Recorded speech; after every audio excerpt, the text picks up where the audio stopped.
The dust settled on the newly dug grave as Theresa Dalton straightened her black dress and walked away from the churchyard, knowing that at 37 years old, she was burying more than just her husband of 15 years. She was burying any hope of companionship in a world that considered women her age past their prime, too worn by hard living and the unforgiving sun of California to be desirable again.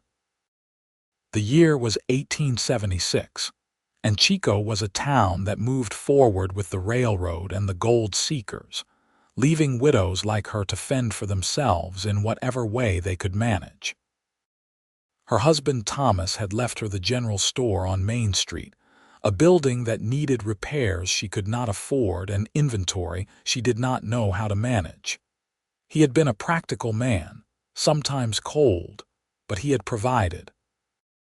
Now she stood alone in a world that did not favor women without protection, without the strong arm of a man to ward off those who might take advantage.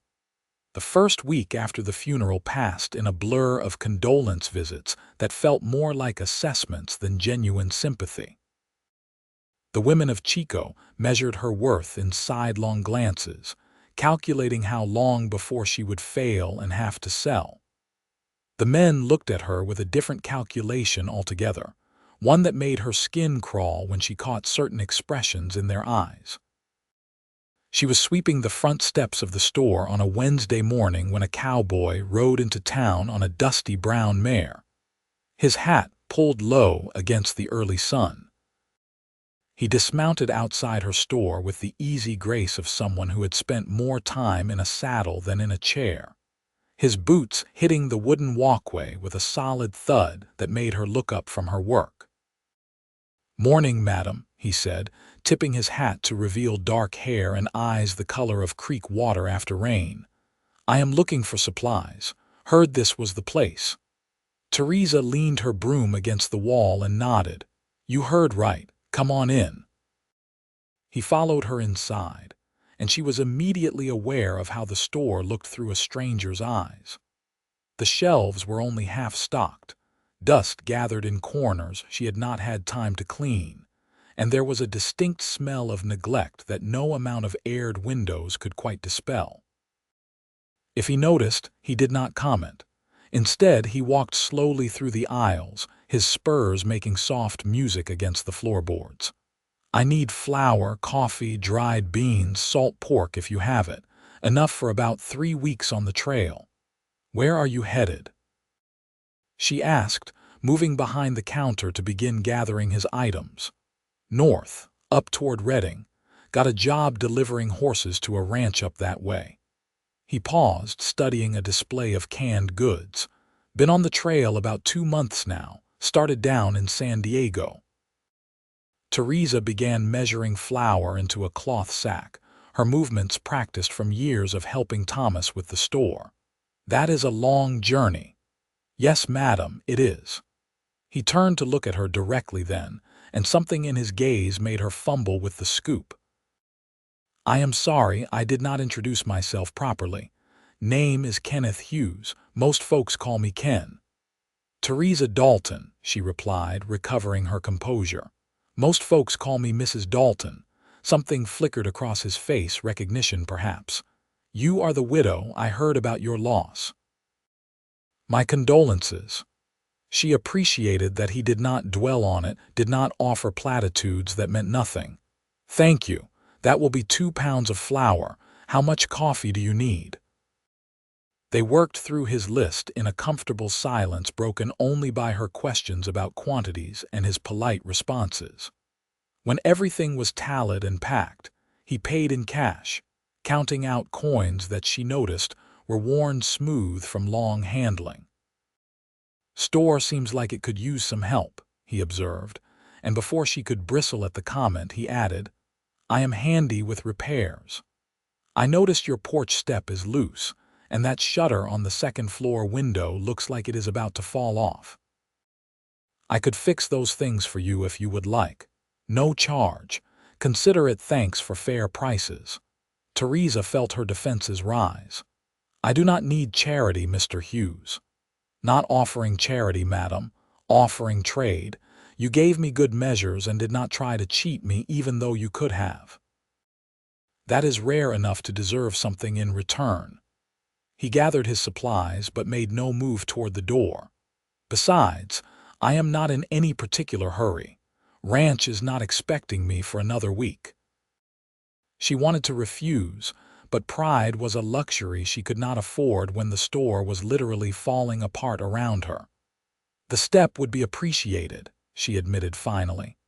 And the shutter too, if you have the time. He smiled and it changed his whole face, made him look younger than she had first estimated. I will get started today then. You have tools in the back room. Thomas kept everything there. Kenneth nodded and tipped his hat again before heading out with his supplies. She watched him lead his horse to the livery down the street, his figure straight and confident in a way that spoke of a man comfortable in his own skin. True to his word, he returned an hour later with a tool belt slung over his shoulder. Theresa showed him to the back room where Thomas had kept nails, hammers, saws, and various other implements in a state of disorganized chaos. I have been meaning to sort through all this, she said, feeling defensive about the mess. Running a store alone is hard work, Kenneth said, already selecting what he needed. No shame in not having time for everything. He went to work on the porch step while she tried to focus on taking inventory of the dry goods. But she found her attention drifting to the window where she could see him working, his movements efficient and practiced. He had removed his hat and rolled up his sleeves, revealing forearms tanned dark from the sun. A customer came in, old Mrs. Patterson from the boarding house, and her eyes went straight to the cowboy on the porch. Who is that? Kenneth Hughes. He is doing some repairs. Mrs. Patterson's eyebrows rose nearly to her hairline. Is he now? And what are you paying him with, dear? The implication in her tone made Theresa's cheeks burn. He offered to do it in exchange for fair prices on supplies, Mrs. Patterson, nothing more. The older woman had the grace to look slightly abashed. Of course, dear, I am sorry. It is just that people talk, you know. A widow alone, a young man hanging about. He is doing repairs in broad daylight where everyone can see, Theresa said firmly. There is nothing for people to talk about, but she knew there would be talk anyway. In a town like Chico, talk was the primary entertainment, and a widow was always fair game for speculation and gossip. Kenneth finished the step by late afternoon and started on the shutter. Theresa brought him water when she saw him pause to wipe his brow, the June heat beating down mercilessly. Thank you, he said, drinking deeply. This sun is no joke. You should rest. The shutter can wait until tomorrow when it is cooler. He looked at the sky, judging the angle of the sun. I will finish it today. Only got another hour of work on it. She wanted to insist, but something in his manner told her he was not a man who left jobs half done. Instead, she asked, Have you eaten? Had some jerky earlier. That is not a proper meal. I will bring something out. She went inside before he could protest and assembled a plate of cold chicken, bread, and pickled vegetables from her own meager supplies. When she brought it out, he had climbed down from the ladder and was sitting on the newly repaired step. You did not have to do this, he said, but his eyes lit up at the sight of real food. You did not have to fix my store, she countered. We are even. He patted the step beside him. Sit with me, unless that would cause problems with your neighbors. Theresa glanced down the street.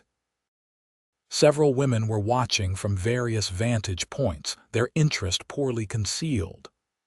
They will talk regardless of what I do, she said, surprising herself by sitting down. They ate in companionable silence for a few minutes before Kenneth spoke. How long were you married? 15 years. Since I was 22. Thomas was 40 when we wed. That is quite an age difference, she nodded, breaking off a piece of bread.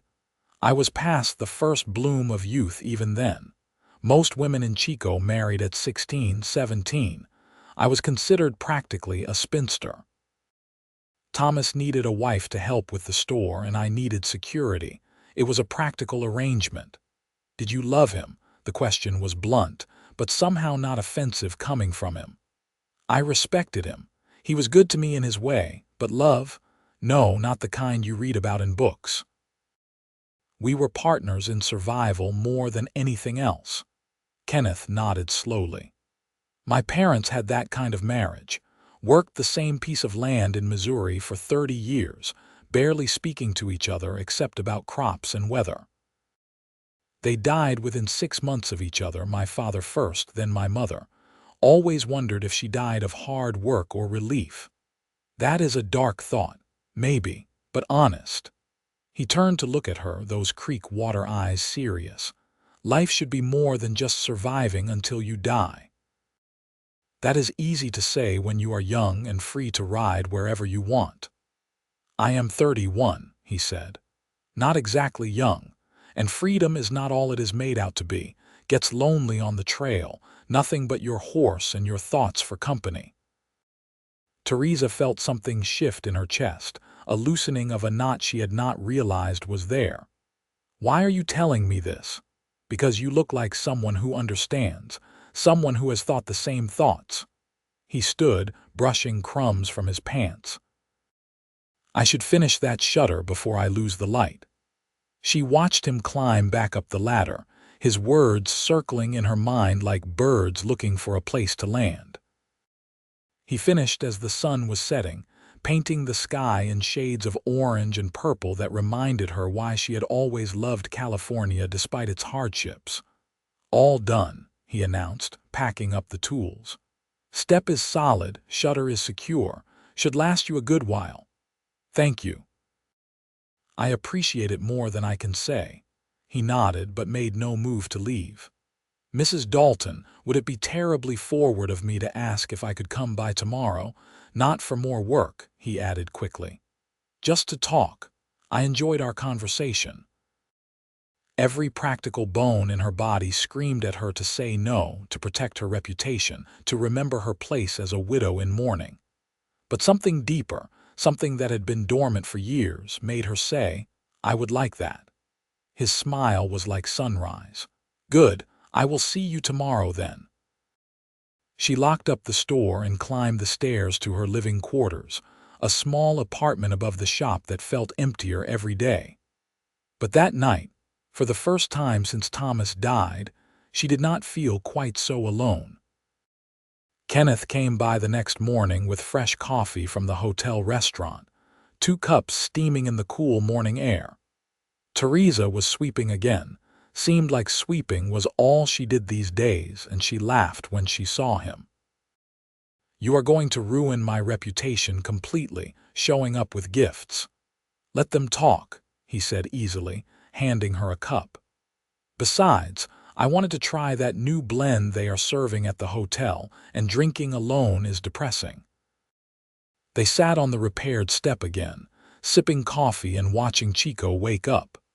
The milk wagon rattled past, the driver tipping his hat.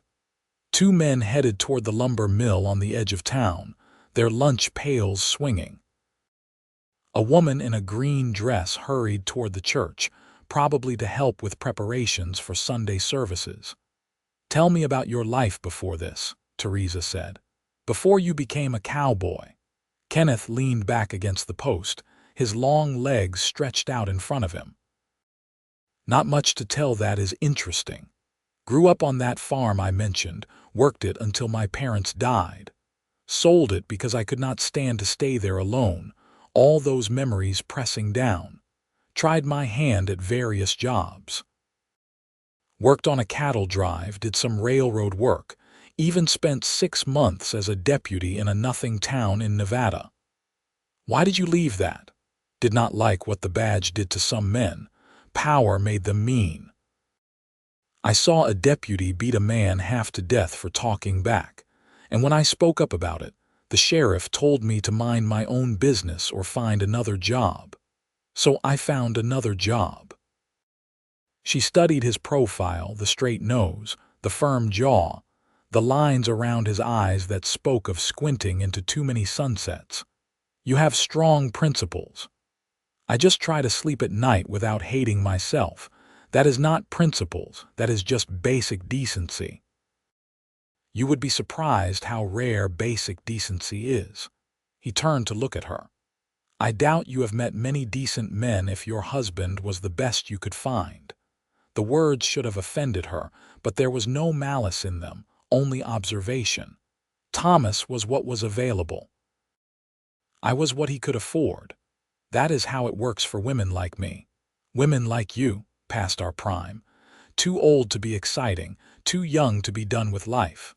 Caught in this middle ground where we are invisible unless someone needs something from us. Kenneth set down his coffee cup with deliberate care. Mrs. Dalton, I need to tell you something, and I hope you will not take offense. Her heart began to beat faster. Go on. You are not invisible, not to me. From the moment I walked into your store, I saw you, really saw you. And what I saw was a woman with strength in her eyes and sadness in her smile, someone who has been told she is not enough for so long that she started to believe it.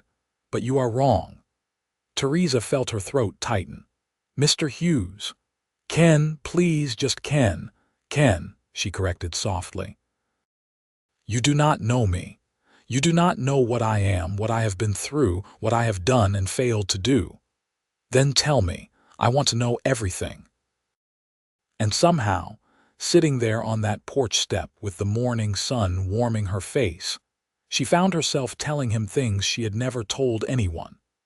About her childhood in Sacramento, the daughter of a gambler who lost everything and disappeared when she was 15. About her mother taking in laundry and sewing to keep them fed, working herself sick until she died when Theresa was 20. About the years she spent as a seamstress, barely scraping by, watching younger women get courted and married while she became the spinster everyone pitied. Then Thomas came along, she said. He was not romantic or particularly kind, but he was stable. He needed help with the store, I needed a roof over my head and food in my belly. It seemed like a fair trade at the time. And was it? She considered the question honestly. It was better than starving. But it was not living, not really. It was just existing, day after day, going through motions without purpose or joy. Kenneth reached over and took her hand, his palm rough with calluses but his touch gentle. Theresa, may I call you Theresa? She nodded, unable to speak past the lump in her throat. Theresa, you deserve more than just existing. You deserve to be seen and known and cherished. You deserve someone who looks at you and thinks he is the luckiest man alive just to be in your presence. I am 37 years old, she whispered. I have lines around my eyes and gray in my hair. My hands are rough from work, and I have nothing to offer except a failing store and a reputation that gets worse by the day. You are exactly what I have been waiting for, he said simply. The words hung in the air between them, impossible and perfect. She wanted to believe them, but fear held her back. You are just being kind. No, I am being honest. Do you think I fix porches and shutters for everyone? Do you think I show up with coffee for just anyone? He squeezed her hand gently. I have been drifting for 5 years, Theresa. 5 years of wandering from place to place, never staying long enough to put down roots because nothing felt right. No one felt right. Until I walked into your store and saw you standing there with dust in your hair and determination in your eyes, and something in me just knew. Knew what? That I was done drifting. That I had found what I was looking for even though I did not know I was looking for anything. A tear slid down her cheek before she could stop it. This is crazy. We barely know each other. Then let me stay. Let me get to know you properly. I will sleep at the boarding house, court you the right way, give the gossips nothing real to talk about, but please give me a chance. She thought about all the reasons to say no. The impropriety of it, the age difference, though less than what she had with Thomas. The fact that he was a drifter and she needed stability. The very real possibility that he would break her heart when he inevitably got restless and rode away. But she also thought about the alternative. A life alone in this store, slowly failing, slowly fading until she was just another forgotten widow in a dusty California town. That future stretched out before her like a desert, and Kenneth Hughes was offering her water. "Stay," she said. "Stay and we will see." His smile could have lit up the whole town. "You will not regret this, I promise you." Over the next weeks, Kenneth made good on his word. He took a room at Mrs. Patterson's boarding house and found work at the livery stable, mucking stalls and tending horses. It was not glamorous work, but it was honest, and it allowed him to stay in Chico. He courted Theresa with a patience that surprised them both.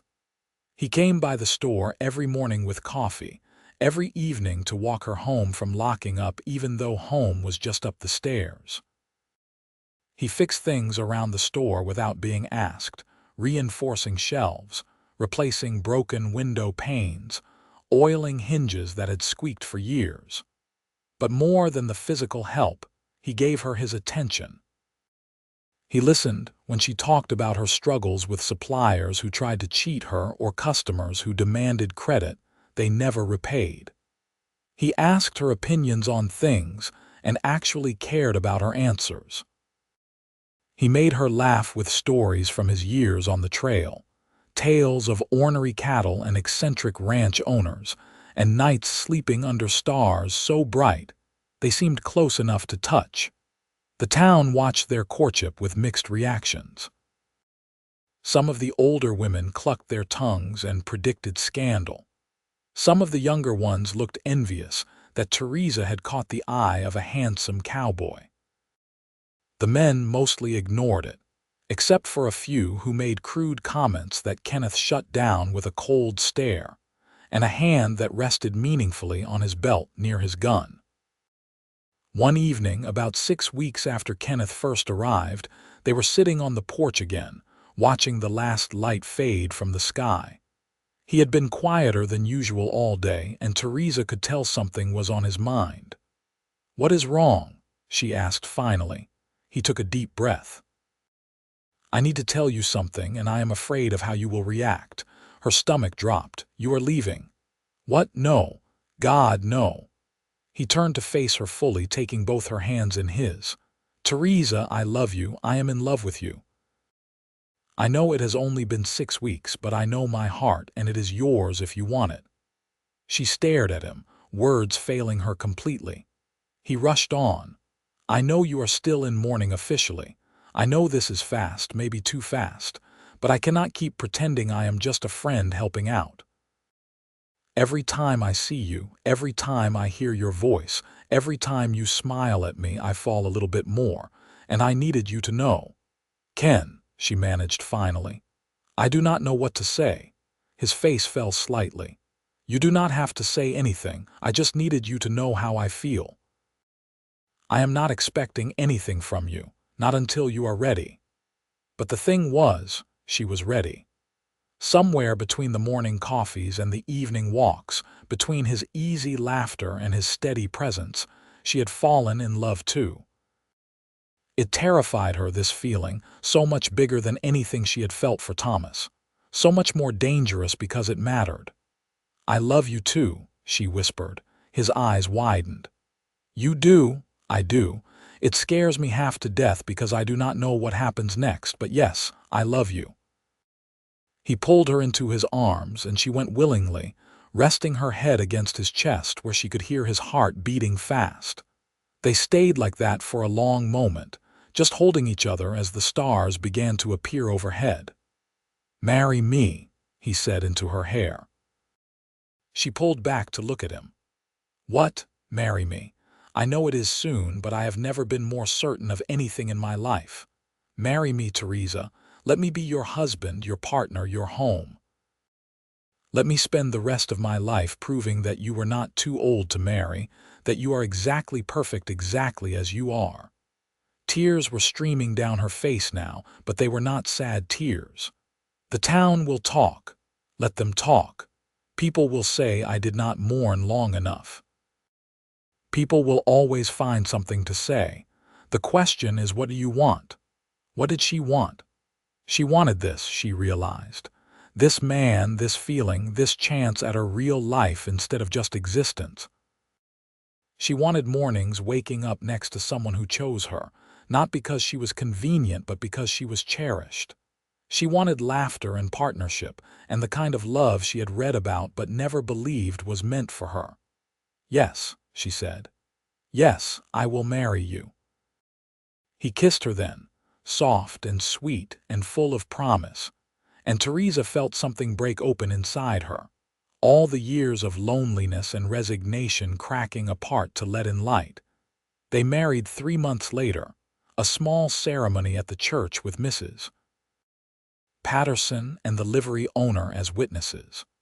Theresa wore a simple blue dress, not white because she was a widow remarrying, but the color brought out her eyes and made her feel pretty in a way she had not felt in years.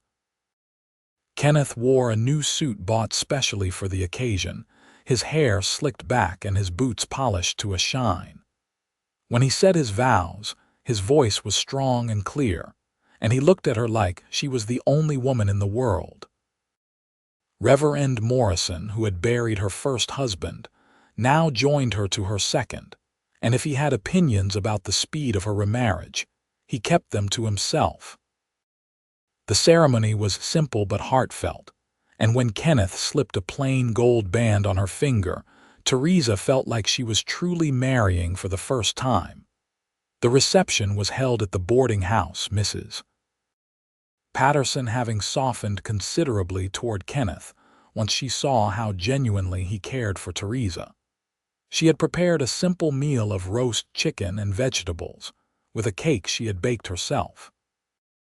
About 20 people attended, a mix of store customers, fellow boarders, and a few people from church.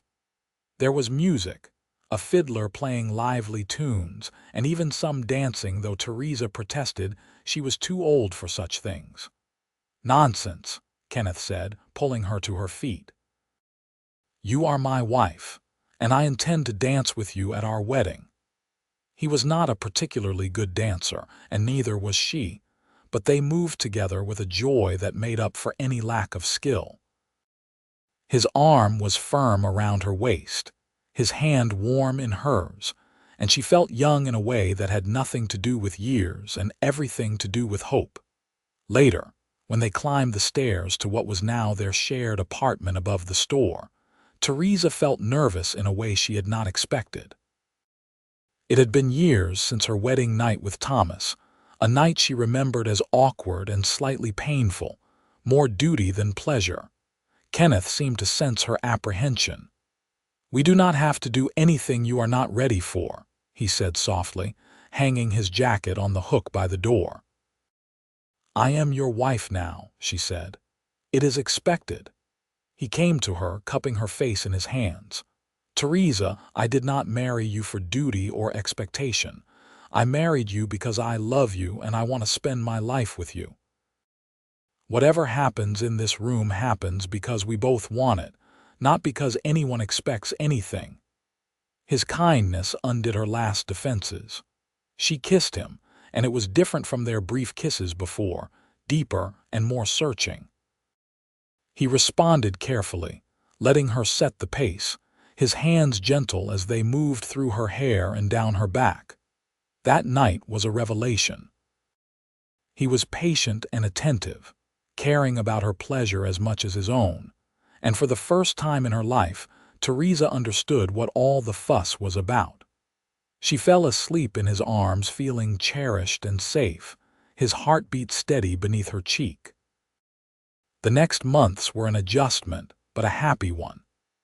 Kenneth threw himself into helping with the store, using his natural charm to bring in more customers and his business sense to negotiate better deals with suppliers. He had a way of making people feel at ease, and soon the store was doing better than it had in years. He also pushed Theresa to assert herself more, to stop letting people take advantage of her kindness. When Mr. Fletcher came in demanding more credit even though he owed 3 months' worth already, Kenneth stood beside her as she firmly but politely told him no more credit until his account was settled. "You do not have to be mean," Kenneth told her later. "But you do have to value yourself enough to set boundaries. Your kindness is a gift, not something people are entitled to." She was learning that slowly, learning that she could be kind and still strong, generous and still wise. With Kenneth beside her, she felt braver, more capable of handling the challenges that came with running a business. They fell into rhythms together. Morning coffee before opening the store. Working side by side during the day, their hands brushing as they restocked shelves or helped customers. Evening walks through town. Kenneth greeting neighbors with easy friendliness until even the biggest gossips had to admit he was a good man. Nights in their bed, sometimes passionate, sometimes just holding each other and talking until sleep claimed them. In December, 6 months after their wedding, Theresa realized her monthly courses had not come. She waited another week to be sure, then told Kenneth over breakfast. He dropped his fork, his face cycling through shock, joy, and concern in rapid succession. "Are you sure?" "As sure as I can be without seeing a doctor, but I know my body and this is different." He came around the table and knelt beside her chair, taking her hands. "How do you feel about this?" "Terrified," she admitted. "I am 38 years old, Ken. Women my age do not typically have their first baby. The risks. We will get you the best doctor available. We will do everything right. And no matter what happens, I am here. You are not alone in this." His steadiness calmed her racing heart. "I am happy too," she confessed. "I never thought I would have children. Thomas and I tried for years, but nothing ever happened. I assumed I could not." "Maybe you just needed the right partner," Kenneth said with a gentle smile. She laughed despite her fears. "Maybe so. The pregnancy was not easy." Morning sickness plagued her for months, and she was exhausted in a way she had never experienced before. Kenneth took over more of the store duties, hiring a young man named Peter to help out so Theresa could rest. He fussed over her constantly, bringing her tea and crackers, making sure she sat down, worrying every time she so much as winced. It would have been annoying if it had not been so obviously born of love. The doctor confirmed the pregnancy and gave them cautious optimism. "She is healthy and strong," Dr. Brennan said. "But it is true that first pregnancies at her age carry more risk. She needs rest, good food, and to avoid stress as much as possible." Kenneth took this advice seriously, perhaps too seriously. He tried to make Theresa stop working entirely, which led to their first real argument. "I am pregnant, not dying," she said heatedly, standing in the middle of the store with her hands on her hips. "I am not going to sit upstairs for 6 months doing nothing. The doctor said to avoid stress. The doctor said to avoid excessive stress. Running my own store is not excessive. You trying to wrap me in cotton wool and hide me away is stressful." He ran a hand through his hair, frustration and fear warring on his face. "I just want to keep you safe, both of you." Her anger melted. She crossed to him and took his hand, placing it on her belly where a small bump was just beginning to show. "We are safe, we are fine, but I need to feel useful, Ken. I need to feel like myself. Please try to understand." He sighed and pulled her into his arms. "I am sorry. I am just scared. I love you so much, and the thought of something happening to you terrifies me." "I am scared too," she admitted, "but we will face it together, just like everything else." They found a compromise. Theresa worked half days, letting Peter and Kenneth handle the heavier tasks and busier times. She focused on bookkeeping and customer relations, things she could do while sitting down. It was not perfect, but it worked. As winter turned to spring and her belly grew, Theresa found herself marveling at her life. A year ago, She had been a lonely widow convinced her life was essentially over. Now she had a husband who loved her, a baby on the way, and a store that was thriving. It seemed too good to be true, and sometimes late at night she would wake up afraid it would all disappear. "I am here," Kenneth would murmur, pulling her close. "This is real. We are real. And I am not going anywhere." In May, when the California sun was warming everything back to life, Theresa went into labor. It started as a dull ache in her back while she was doing inventory, slowly intensifying until she had to grip the counter and breathe through it. Kenneth found her there and immediately went pale. "Is it time?" "I think so. The pains are coming regularly now." He ran for Dr. Brennan while Mrs. Patterson came to help Theresa upstairs. The older woman had delivered half the babies in Chico and was calm in the face of Theresa's growing panic. "First babies take their time," she said soothingly, helping Theresa into a clean nightgown. "You just breathe through it. Your body knows what to do." But labor was hard and long and more painful than Theresa had imagined possible. Hours blurred together, punctuated by contractions that felt like her body was trying to tear itself apart. Kenneth stayed with her the whole time, holding her hand, wiping her forehead with cool cloths, murmuring encouragement even though she could see the fear in his eyes. "I cannot do this," she gasped during one particularly brutal contraction. "You can," he said firmly. "You are the strongest person I know. You can do this." Dr. Brennan was there too, checking her progress, offering medical reassurance in his calm professional voice. But it was Kenneth's voice she focused on, his hand she gripped hard enough to leave marks, his love that gave her strength when her body wanted to give up. Finally, as the sun was setting outside their window, painting the room in shades of gold and orange, the baby came. A final push, a moment of searing pain, and then a cry filled the air, high and indignant and absolutely perfect. "It is a boy," Dr. Brennan announced, holding up a red, squalling bundle. "A healthy baby boy." Kenneth was crying, tears streaming down his face as he looked at his son. Theresa was crying too, from relief and joy and exhaustion all mixed together. Mrs. Patterson cleaned the baby and wrapped him in a soft blanket before placing him in Theresa's arms. She looked down at the tiny face, eyes squeezed shut, mouth open in outrage at being born, and felt her heart expand in ways she did not know were possible. "Hello, little one," she whispered. "I am your mother." Kenneth knelt beside the bed, touching the baby's tiny hand with one finger. The baby's fingers instinctively curled around it, and Kenneth let out a sound that was half laugh, half sob. "He is perfect," Kenneth said. "You are perfect. Thank you, Theresa. Thank you for this gift." They named him Thomas Kenneth Hughes, honoring both of Theresa's husbands in a gesture that felt right.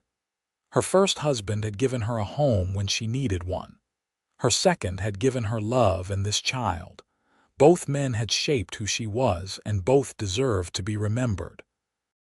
Baby Thomas was a good baby, as far as babies went. He nursed well and slept in reasonable stretches, though the first few weeks were still exhausting in ways Theresa had not anticipated. But Kenneth was there through all of it, changing diapers and walking the floor with a fussy infant at 3 in the morning, singing off key lullabies that somehow worked. The store continued to thrive. Peter proved reliable enough that they promoted him to assistant manager, giving him more responsibility and better pay. It allowed Kenneth and Theresa to focus more on their son while still keeping the business running. Theresa had worried that motherhood at her age would be impossible, that she would not have the energy or patience for it. But she found reserves she did not know she had, powered by a love that was fierce and protective and all-consuming. Kenneth was a natural father, patient and playful and endlessly fascinated by every milestone. The first smile, the first time Thomas rolled over, the first word which was, predictably, da. Each achievement was celebrated with the gravity usually reserved for major life events. "We are ridiculous," Theresa said one evening, watching Kenneth make elaborate faces to entertain their 6-month-old son. "We are parents," Kenneth corrected. "It is our job to be ridiculous," she laughed, feeling a contentment so deep it was almost painful. This was what she had missed all those years with Thomas, this sense of being a family rather than just two people sharing space. This was what it meant to be truly married, truly partners. They were not without challenges. Money was sometimes tight, especially with another mouth to feed and doctor bills from the birth. There were sleepless nights and moments of frustration. Kenneth occasionally got restless, his wandering days calling to him when life felt too domestic. Theresa sometimes felt overwhelmed by the weight of responsibility, caring for a child and a store and a household. But they talked through their struggles instead of letting them fester. Kenneth would tell her when he needed a day to ride out into the countryside, to clear his head and remember why he had chosen this life. She would tell him when she needed help or a break or just reassurance that she was doing okay. They made it work because they both wanted it to work, because they had chosen each other deliberately and continued to choose each other every day. When Thomas was 18 months old, Kenneth surprised Theresa by suggesting they buy a house. "The apartment is getting cramped," he said. "And I want our son to have a yard to play in, space to grow." "Houses are expensive," Theresa said cautiously, though she could not deny the appeal of the idea. "The store is doing well. We have some money saved, and old man Jennings is selling his place on Oak Street. It needs work, but I can do most of it myself." They went to look at it together, Thomas toddling between them, holding both their hands. The house was small but solid, with 2 bedrooms, a kitchen, and a parlor. The yard was overgrown, but Theresa could see potential in it. A vegetable garden, maybe some fruit trees, space for Thomas to run. "What do you think?" Kenneth asked.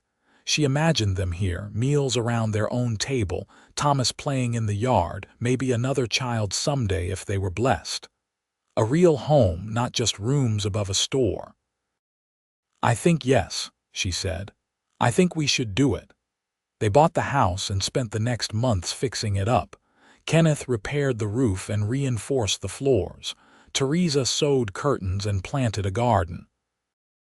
They painted the walls together, Thomas helping by getting more paint on himself than anywhere else. It was hard work, but it was joyful work, the kind that built something lasting.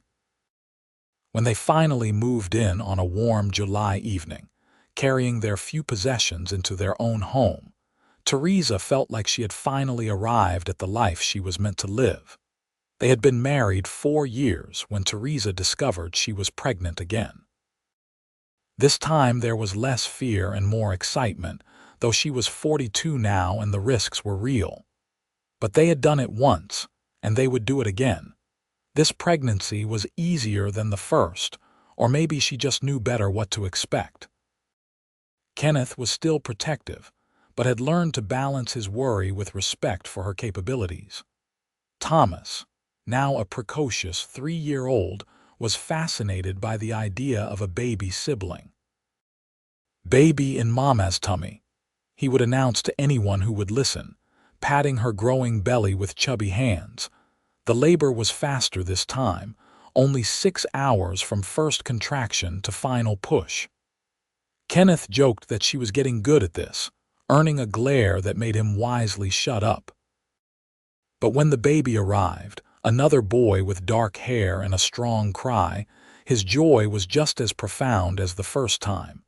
They named him James Kenneth Hughes, and he was different from Thomas from the start.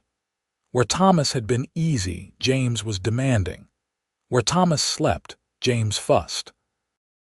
But he was theirs and perfect in his own way, and Theresa loved him with the same fierce intensity she loved his brother. Life became fuller and louder. Two boys running through the house. Kenneth building them toys and teaching them to throw a ball. Theresa reading them stories and teaching them letters. The store continued to do well under Peter's capable management, though Theresa still kept her hand in the bookkeeping. Kenneth had settled completely into domestic life, the wandering cowboy transformed into a devoted husband and father. He still rode sometimes, taking trips to help ranchers drive cattle or deliver horses, but he always came home. Home was where his heart was now, he told Theresa. Home was her and their boys and the life they had built together. One evening, when Thomas was 7 and James was 4, they were all sitting on the porch of their house watching the stars come out.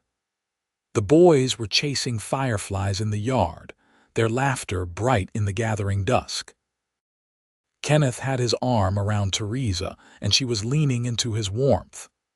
"You ever regret it?" she asked quietly. "Giving up your freedom to be tied down with a family?" He was quiet for a moment, and she felt a flicker of fear.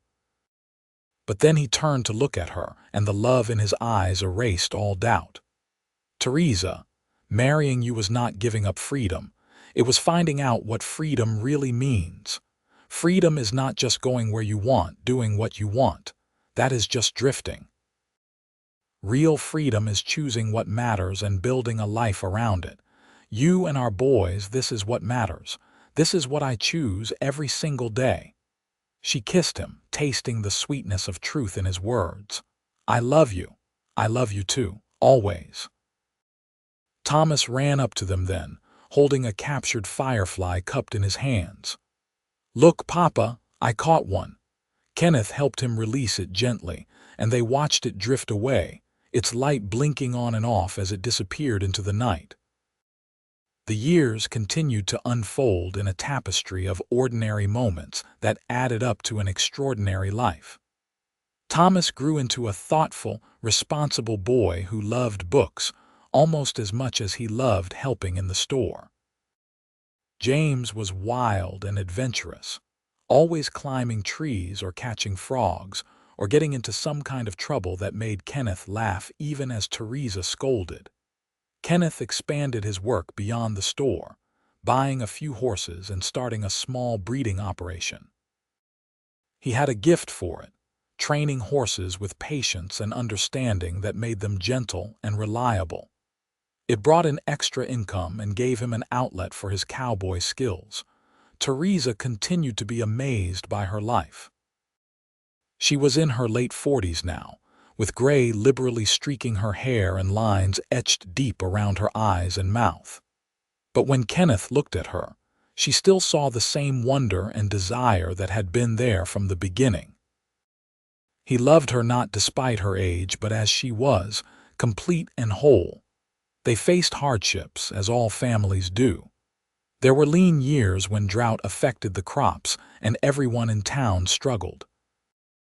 There was the time James fell out of a tree and broke his arm, hours of terror until the doctor said it and confirmed he would be fine. There was the death of Mrs. Patterson, who had become like a mother to both of them, a loss that ached for months. But they weathered every storm together, their love the foundation that held firm when everything else shook. Kenneth never looked at another woman, never made Theresa feel less than cherished. She never took his presence for granted, never forgot what a gift it was to be truly loved. When Thomas was 12 and James was 9, Thomas asked his mother a question that took her by surprise. "Mama, why do people say Papa was crazy to marry you?" She had been kneading bread dough and stopped, her hands buried in the flour-dusted mass. "What? Who said that?" "I heard some men talking at the store. They said Papa was crazy to marry an old widow when he could have had any young girl in town." "What did they mean?" Theresa looked at her son, trying to figure out how to explain adult prejudices to a child. Kenneth came in from outside before she could answer, saw the tableau and read the situation immediately. "Thomas, come here," he said, sitting down at the kitchen table. Thomas sat beside him and Kenneth put a hand on his shoulder. People say foolish things sometimes. They said I was crazy to marry your mother because she was older than most brides, because she had been married before, because she did not fit what they thought a new wife should be. But you want to know what I think? What, Papa? I think I was the luckiest man alive. Your mother is the smartest, strongest, kindest woman I have ever known.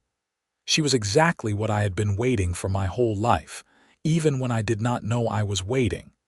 Those men who call me crazy, they just do not understand that real love is not about someone's age or their past.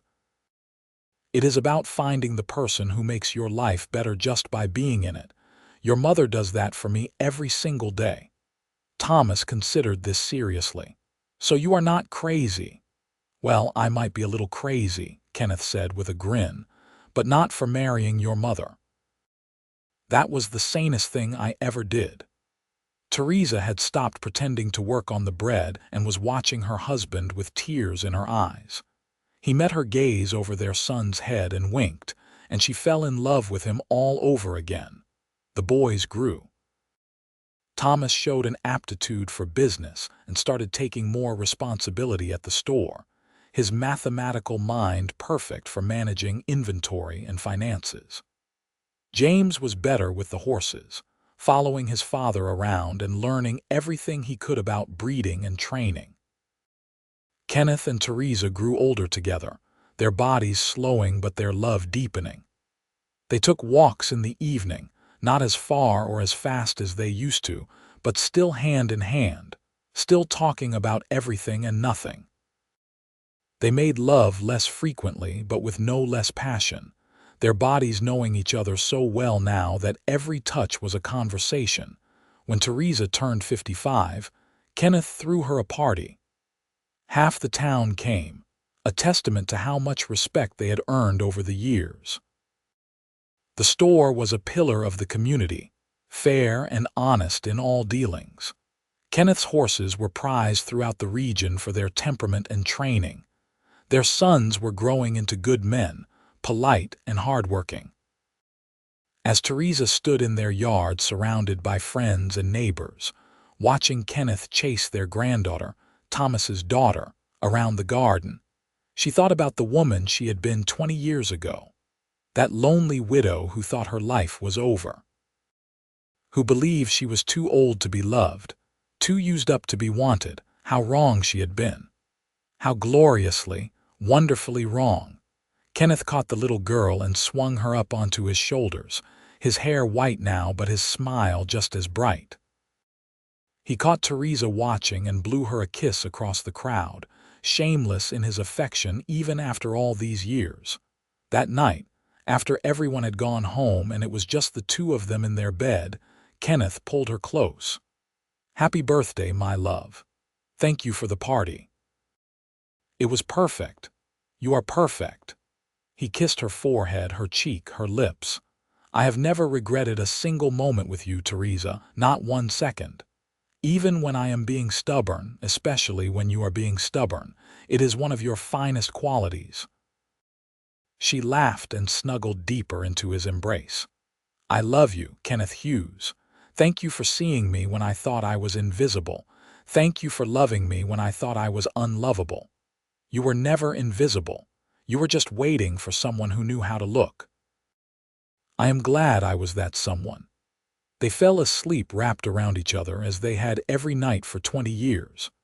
Outside, the California stars shone down on Chico, on their house, on the life they had built from nothing but hope and determination and love. The years continued to pass. Thomas married a sweet woman named Rebecca and gave them 3 grandchildren. James married a spirited redhead named Sarah and gave them 2 more. The store eventually passed to Thomas's capable hands, and Kenneth retired from the horse business, though he still kept a few animals for his own pleasure. Theresa and Kenneth grew old together, their hair white, their faces deeply lined, their bodies slower but their minds still sharp. They spent their days in the garden, on the porch, with their grandchildren who loved to hear stories about the old days. Kenneth told them about his years as a wandering cowboy, the places he had seen, the adventures he had had. But his favorite story, the one he told most often, was about the day he rode into Chico and met their grandmother. She was sweeping the steps of her store, he would say, his eyes distant with memory. Dust in her hair, determination in her eyes, and I knew right then that my drifting days were over. People told me I was crazy, said she was too old to marry, that I could do better. But you know what I told them? What, Grandpa? The children would chorus, even though they had heard the story 100 times. I told them she was exactly what I had been waiting for, and I was right. Best decision I ever made. Theresa would smile and shake her head, but she never tired of hearing him tell it. Because it was their story, the tale of two people who found each other when they both thought they were done looking. It was a story about love that had nothing to do with age or beauty or convention, and everything to do with recognizing kindred souls. On their 25th wedding anniversary, Kenneth gave Theresa a locket with pictures of both their sons inside. She gave him a new saddle for the horse he still rode occasionally, tooled leather with their initials intertwined. 25 years, she marveled. It seems like yesterday and a lifetime ago all at once. Best 25 years of my life, he said. Here is to 25 more. They did not get 25 more, but they got close. They had 43 years together in total, before Kenneth died peacefully in his sleep at the age of 74. Theresa beside him as she had been every night since they married. She held his hand as he took his last breath, whispering that she loved him, that she would miss him, that he had given her the most beautiful life she could have imagined. When he was gone, she felt the loss like a physical wound, a piece of herself torn away. But she did not regret a single moment, not the way she had with Thomas, where the grief was mixed with relief and guilt. With Kenneth, there was only gratitude. Gratitude for every day they had shared, every laugh, every challenge overcome together, every moment of love. She lived 3 more years without him, surrounded by children and grandchildren who loved her. She kept their house exactly as it had been, his hat still hanging by the door, his chair in the parlor untouched. She sat on their porch every evening and talked to him as if he were still there, telling him about her day, about the grandchildren, about how much she missed him. When Theresa died at 83, she died with a smile on her face. Her last words were, "I am coming, Kenneth. Wait for me." They buried her beside him in the Chico cemetery, under a tree that gave shade in summer and let through light in winter. The headstone was simple, just their names and dates, and one line that Thomas insisted on adding. She was exactly what he had been waiting for. The town remembered them for generations. The widow and the cowboy whose love story defied convention and expectation. Their grandchildren told their children, who told their children, the tale of Kenneth who rode into Chico and saw what no one else did, and Theresa who had the courage to believe him. It became the kind of story people told when they needed hope, when they felt like they had missed their chance at happiness, when they thought love was only for the young and beautiful. It reminded them that love could come at any age, in any form, and that the only thing required was the courage to recognize it and the strength to hold on. The store still stood on Main Street, though it had changed hands many times. The house on Oak Street became home to Thomas's family, then his son's family, carrying on the legacy of love that had started there. Kenneth's horses became the foundation stock for several successful breeding programs throughout California, his gentle training methods passed down through generations. But more than any material legacy, Kenneth and Theresa left behind the memory of a love that proved age was just a number, that second chances were real, and that sometimes the best things in life came when you stopped expecting them. In the end, their story was simple but profound. A woman who thought she was too old to be loved met a man who saw her exactly as she was and loved her all the more for it. They built a life together, raised children, weathered storms, and found joy in the ordinary moments that make up a life. It was not a fairy tale with princes and castles. It was something better. It was real. It was true. And it was proof that love, real love, has no expiration date, that the right person at the right time can transform everything, that it is never too late to start over, to take a chance, to believe that you deserve happiness.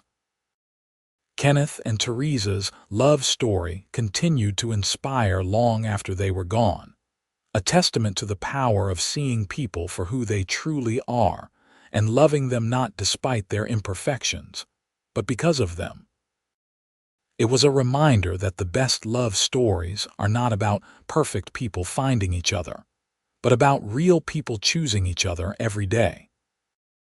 And somewhere in the hills above Chico, where the wind whispers through the oak trees and the stars shine bright over California, their spirits found each other again, still holding hands, still choosing each other, still proving that some loves are strong enough to last not just a lifetime, but forever. The end.